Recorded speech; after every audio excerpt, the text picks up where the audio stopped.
प्रिय विद्यार्थियों, हमारे YouTube चैनल प्रभाकर क्लासेस में आपका हार्दिक स्वागत है। आज का हमारा विषय है वर्ण विचार। वर्ण विचार। वर्ण विचार में सबसे पहले पढ़ेंगे वर्ण क्या है। वर्ण क्या है? भाषा की सबसे छोटी इकाई है। ये आप ध्यान रखेंगे। वर्ण जो है भाषा की सबसे छोटी इकाई है। सबसे छोटी को हम लघुत्तम, लघु शब्द में तम प्रत्यय लगकर लघुत्तम शब्द बन गया। लघुत्तम का अर्थ है सबसे छोटी। तो वर्ण भाषा की सबसे छोटी इकाई है, यानी कि लघुत्तम इकाई है। ठीक है। और परिभाषा हम यूं कह सकते हैं वर्ण की,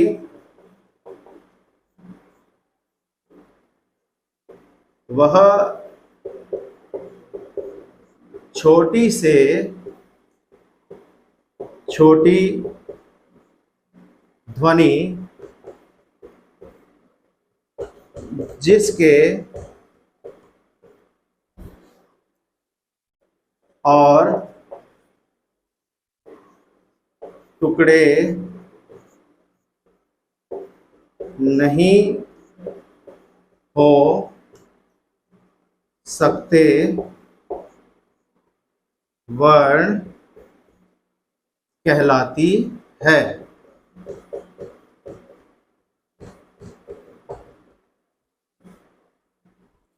जैसे अ, आ, उ, क, ख, च, ह आदि। ये है वर्ण। यानी वर्ण जो है वो भाषा की सबसे छोटी इकाई है। वह छोटी से छोटी ध्वनि है ये, जिसके और टुकड़े नहीं हो सकते। यानी इसके इतने छोटे टुकड़े हो चुके हैं कि अब उससे और छोटे टुकड़े के लिए कोई गुंजाइश नहीं है। तो उस ध्वनि को वर्ण कहते हैं। वह ध्वनि वर्ण कहलाती है। जैसे अ, आ, उ जितने भी स्वर हैं और जितने भी व्यंजन हैं, क, ख, च, ह आदि, ये सारे के सारे वर्ण कहलाते हैं। अब देखिए वर्ण के भेद। वर्ण के भेद। वर्ण के भेद होते हैं दो। दो भेद हैं। कौन से? नंबर 1 स्वर और नंबर 2 व्यंजन। ये वर्ण के दो भेद हैं, स्वर और व्यंजन। अब देखिए स्वर। स्वर क्या है?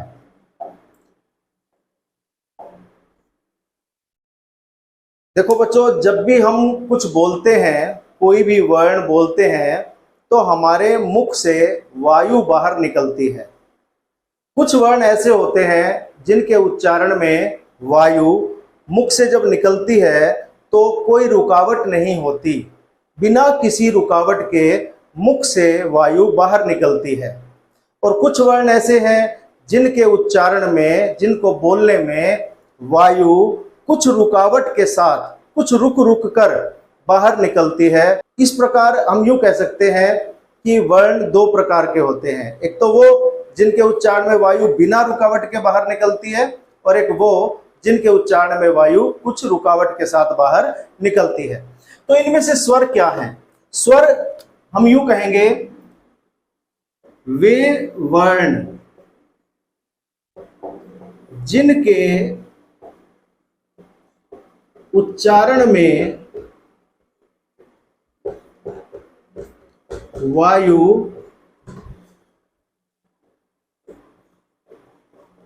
निर्बाध गति से, अर्थात बिना किसी रुकावट के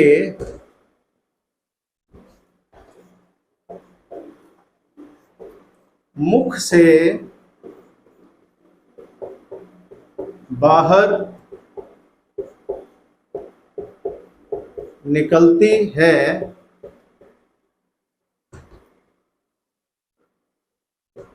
स्वर कहलाते हैं।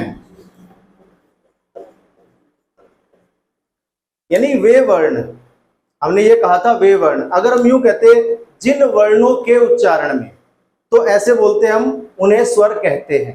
अब हमने लिखा वे वर्ण जिनके उच्चारण में वायु अब निर्बाध गति से, निर्बाध यानी बिना किसी बाधा के, बिना किसी रुकावट के मुख से बाहर निकलती है, स्वर कहलाते हैं। ठीक है। अब स्वर कितने हैं हिंदी में? जो स्वर हैं हिंदी में 11 स्वर हैं। अभी हम 11 स्वरों के बारे में पढ़ेंगे। उससे पहले हम ये देखते हैं कि स्वर के भेद कौन से हैं। अब देखिए स्वर के भेद।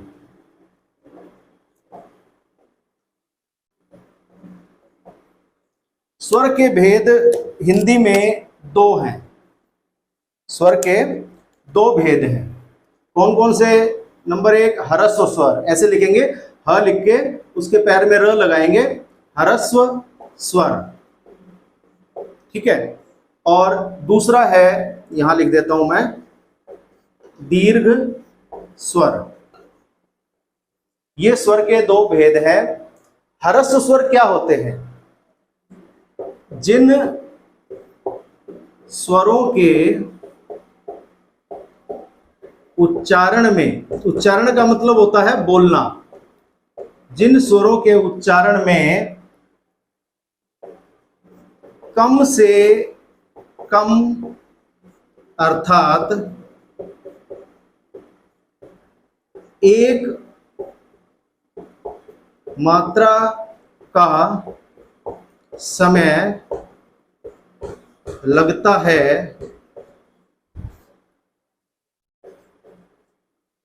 उन्हें ह्रस्व स्वर कहते हैं। जो कुल 11 स्वर हैं, उन 11 स्वरों में से 4 ह्रस्व हैं। वो कौन से हैं? वो हैं अ, इ, उ और री। ठीक है। अ, इ, उ, री। जिस इ को हम छोटी ई कहते हैं और जिस उ को हम छोटा उ कहते हैं, वो दोनों ह्रस्व स्वर में आते हैं। इसके बाद है दीर्घ स्वर। दीर्घ स्वर क्या है? जिन स्वरों के उच्चारण में ह्रस्व स्वर से, ह्रस्व स्वरों से दुगुना अर्थात 2 मात्रा का समय लगता है, समय लगता है, उन्हें दीर्घ स्वर कहते हैं।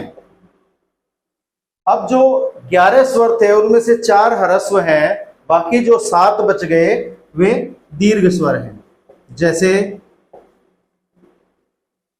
आ, ई, उ, ए,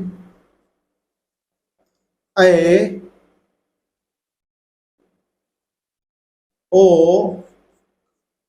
औ। 1 2 3 4 5 6 7। तो जो ह्रस्व स्वर हैं ये 4 हैं और जो दीर्घ स्वर हैं ये 7 हैं, और जो कुल स्वर हैं वो 11 हैं। जो ये है अंग और अह, जो हम छोटी कक्षाओं में पढ़ते रहे हैं, स्वरों के बाद में ही पढ़ते रहे हैं इनको, ये दोनों अयोगवाह हैं। इनको हम ज्यादा विस्तार से हमारी अलग वीडियो में पढ़ेंगे। ये दोनों अयोगवाह कहलाते हैं। ये स्वर भी नहीं है और व्यंजन भी नहीं है। अब एक बात ये आती है कि कुछ जगह ऐसा दिया होता है कि जो स्वर है उसका तीसरा भेद भी होता है, प्लुत स्वर।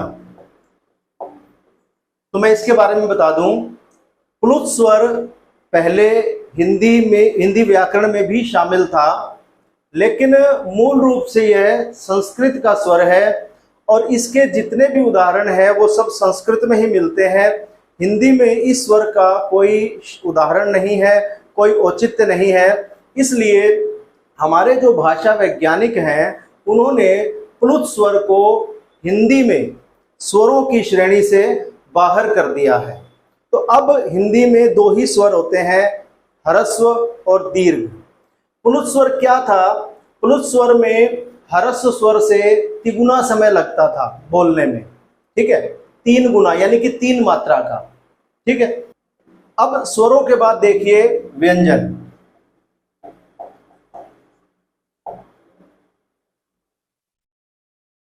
व्यंजन क्या है?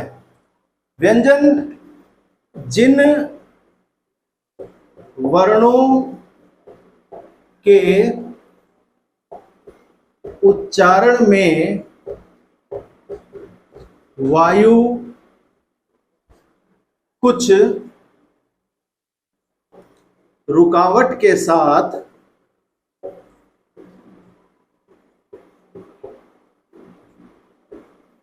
मुख से बाहर निकलती है,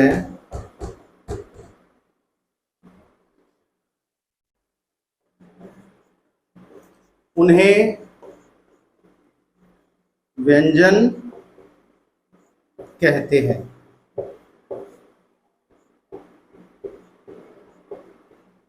ठीक है, तो जहां हमने पढ़ा कि स्वरों में वायु बिना किसी रुकावट के मुख से बाहर निकलती है, वहीं व्यंजन उसके विपरीत है। व्यंजनों के उच्चारण में वायु कुछ रुकावट के साथ मुख से बाहर निकलती है।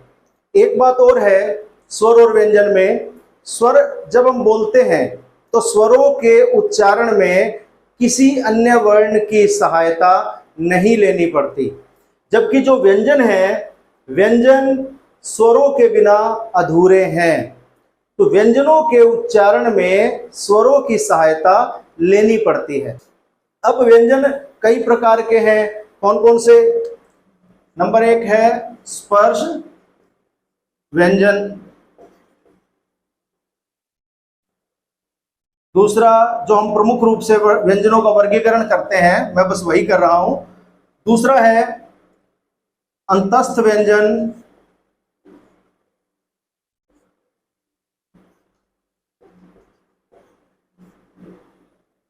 तीसरा है ऊष्म व्यंजन। उसके बाद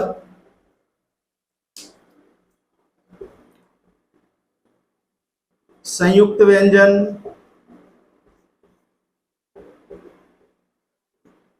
ठीक है, और एक है उत्क्षिप्त व्यंजन। अभी हम इनको पढ़ेंगे। देखो कि जो स्पर्श व्यंजन है वो कौन से हैं? स्पर्श व्यंजन है कि जो क से म तक, क से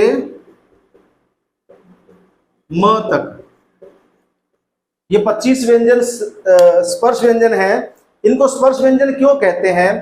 क्योंकि ये व्यंजन जब बोले जाते हैं, जब इनका उच्चारण किया जाता है, तो जो जीवा है वो कंठ, तालु, मूर्धा, दंत या ओष्ठ, जो हमारे उच्चारण अवयव हैं, किसी न किसी उच्चारण अवयव से स्पर्श करने से ये वर्ण बोले जाते हैं, ये व्यंजन बोले जाते हैं, इसलिए इनको स्पर्श व्यंजन कहा जाता है। क से म तक ये 25 स्पर्श व्यंजन है। इसके बाद अंतस्थ व्यंजन। अंतस्थ व्यंजन क्या है? ये है 4, य, र, ल और व। ये 4 अंतस्थ व्यंजन है। ये जब व्यंजन बोले जाते हैं तो इनके उच्चारण में तालु, मूर्धा, दंत, ओष्ठ इनके आपस में सटने से ये व्यंजन बोले जाते हैं, पर इनमें पूर्ण रूप से स्पर्श कहीं नहीं हो पाता। स्पर्श व्यंजन जब बोलते हैं तो उसमें स्पर्श पूरी तरह से होता है, उच्चारण अवयवों का स्पर्श होता है पूरी तरह से, लेकिन इसमें पूरी तरह से स्पर्श नहीं होता। इनको अंतस्थ व्यंजन कहते हैं। और क्योंकि ये स्पर्श और ऊष्म के मध्य में स्थित होते हैं, इसलिए भी इनको अंतस्थ व्यंजन कहा जाता है। तो ये 4 है अंतस्थ व्यंजन। उसके बाद है ऊष्म व्यंजन। ऊष्म व्यंजन क्या है? ऊष्म व्यंजन है श, श, स और ह। ये 4 ऊष्म व्यंजन है। इन व्यंजनों का जब हम उच्चारण करते हैं तो मुख से गर्म वायु बाहर निकलती है, क्योंकि ये स्पर्श के साथ, रगड़ के साथ निकलते हैं। स्पर्श तो होता है एक हल्का, रगड़ का मतलब गहरा स्पर्श।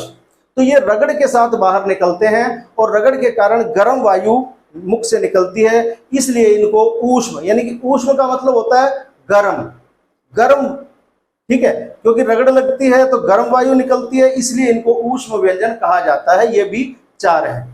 संयुक्त व्यंजन। संयुक्त का मतलब है जो संयोग से बना है, जो मेल से बना है।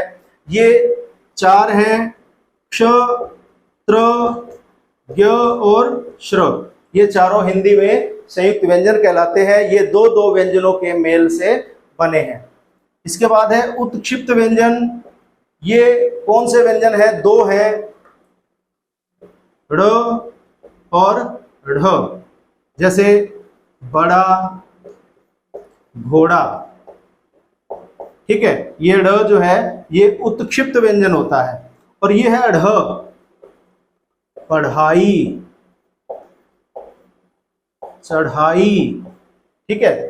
तो ये जो ढ़ है, ये ढ़ और ढ, ये दोनों उत्क्षिप्त व्यंजन कहलाते हैं। क्यों कहते हैं उत्क्षिप्त? क्या होता है? उत्क्षिप्त व्यंजन होता है कि जिन व्यंजनों के उच्चारण में हमारी जो जीभ है, जिह्वा, जीभ, इसका जो आगे का भाग है इसको अग्र भाग कहते हैं। कि जिन वर्णों के उच्चारण में जिह्वा का अगला भाग झटके से ऊपर मूर्धा या तालु से स्पर्श करता है और झटके से नीचे गिरता है, उन व्यंजनों को उत्क्षिप्त व्यंजन कहा जाता है। उत का मतलब होता है ऊपर और क्षिप्त का मतलब होता है फेंकना, गिराना, यानी ऊपर से नीचे गिराना। जिह्वा ऐसे ऊपर जाती है और स्पर्श करते ही झटके से नीचे गिर जाती है, उन व्यंजनों को उत्क्षिप्त व्यंजन कहा जाता है। जो ये 4 व्यंजन हैं, इनका मैं यहां वर्गीकरण कर देता हूं। क्ष जो है वो क और श के मेल से बना है, त्र, त और र के मेल से बना है, ज्ञ, ज और य के मेल से बना है, और श्र जो है वो श और र के मेल से बना है। ये जिसका उच्चारण हम ज्ञ कर रहे हैं, तो इसका उच्चारण जो सही उच्चारण है वो ज्ञ होता है, ज्ञ। जैसे यज्ञ, विज्ञान, ज्ञान। तो लेकिन समय के साथ साथ इसके उच्चारण में अंतर आ गया है और हम अब इसको यज्ञ न बोलकर यज्ञ बोलते हैं, विज्ञान न बोलकर विज्ञान बोलते हैं। इसलिए आप इसमें ध्यान रखेंगे, इसका उच्चारण तो है ज्ञ, यहां आप ग और य नहीं लिखें, ज और य लिखें। तो बच्चों, आज की इस वीडियो में आपने वर्ण विचार के बारे में पढ़ा। इसके बारे में और जो कुछ पॉइंट्स रह गए हैं उनको हम एक अलग वीडियो में पढ़ेंगे। धन्यवाद।